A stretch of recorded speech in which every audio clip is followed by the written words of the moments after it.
think I've seen a movie like Coco where people were so ready to declare it a Disney classic the second it came out since probably Frozen. Critics loved it, people loved it, adults loved it, kids loved it, and yeah, I have to agree, I'm on the same boat.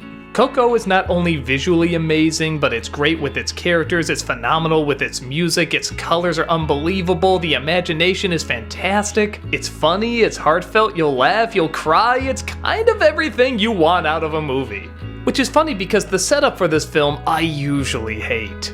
Miguel, a young boy in Mexico, loves playing the guitar and absolutely adores music, but his family, tell me if you've heard this one before, doesn't like music because something happened in the past that makes them suddenly hate all music, so it's forbidden, but that can't stop Miguel from wanting to pursue it. Christ, I hate these kind of stories. I hate them to my core. I hate them because you know music isn't bad. You know the people that forbid it are gonna come around, and that's most of the focus. Just someone trying to live their art and somebody else being a jerk until the very end. Thank heavenly God, though, that's not what this movie is focused on. It's actually more of a side thing. You see, Miguel has this fascination with his great-great-grandfather, who abandoned his great-great-grandmother, even leaving behind a 3-year-old daughter, Coco. Coco doesn't remember much and doesn't even process much. She doesn't even always know who Miguel is. But nevertheless, they get along very well, and Miguel always tries to figure out more about his great-great-grandfather, who was a famous musician. When the Day of the Dead comes, however, he steals his great-great-grandfather's guitar, and that sends him all the way into the land of the dead. This world is amazing. It looks so grand, so gigantic, so colorful, you practically want to live there. Or die there, you know what I mean. He comes across a bumbling skeleton named Hector, and the two of them have to juggle, well, surprisingly a lot in this story, as they have to get the family's respect, they have to get back to the land of the living while getting Hector to the land of the dead, try to find Hector's great-great-grandfather while also unraveling this mystery, while also trying to stop people from forgetting who they are, because once somebody forgets who they are, then they disappear altogether. It's surprisingly kinda complicated, which makes it all the more interesting that I actually followed all of it, and apparently a lot of kids seem to follow it too. The film is very good at holding your hand when it needs to hold your hand and letting it go when it needs to let it go. This plot could have so easily been too complicated, but I was amazed at how well I could follow along. This is also one of the few recent Disney stories that has a surprise villain, but it works. The setup isn't just to go gotcha, it's to actually set up a connection between some of the other characters, and it works into what they were setting up before, and it furthers what's coming up next. A surprise villain can be fine, but it has to work into the story, and that's exactly what this one does. The characters are all so likable. Even the ones that forbid music are still very likable. They're so energetic, yet they all move differently, and the different facial expressions and the different energies that they all have, it's just so great to watch. In most Disney movies, I can think of a comic relief that I don't like or a side character that gets too much attention, but here, everyone feels like they get just the right amount of screen time to be really enjoyable.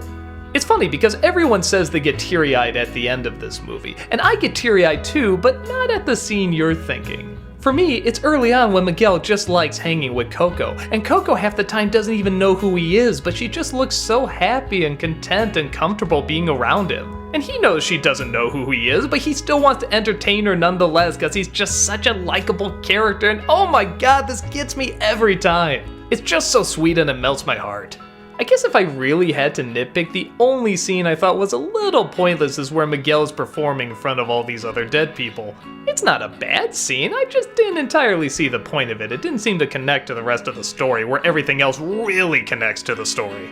Maybe it was just an excuse to have another song, which in a movie like this, I can kinda see why. The music is a big part of it. The song that eventually won an Oscar, Remember Me, is so good because they play it in so many different ways. Early on, it's played as this big show number, this big gigantic thing where there's like dancing women and fancy costumes and loud instruments, but then it can also be played as such a slow, soft, thoughtful song. And that's really where it shines, and that's what it was meant to be.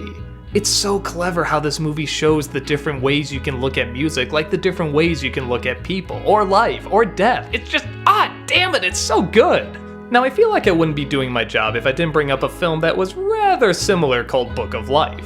This came out before Coco, and it also has to deal a lot with music and Day of the Dead and this bright, colorful world. Honestly, when I saw Coco, the first thing that popped in my head is that this was gonna be a ripoff. But at the same time, I had to remind myself it's kinda like seeing Santa Claus in a different Christmas movie. This is just kind of the day.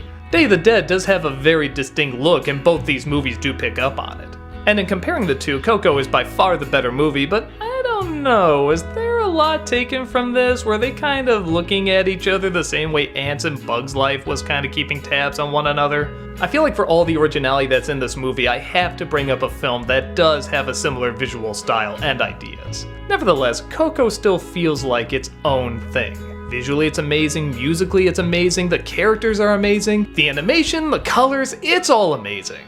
Based on its description from the plot and forbidding music and the surprise villain, I would think I would hate this film. But, much like the movie teaches, it's all about a different point of view.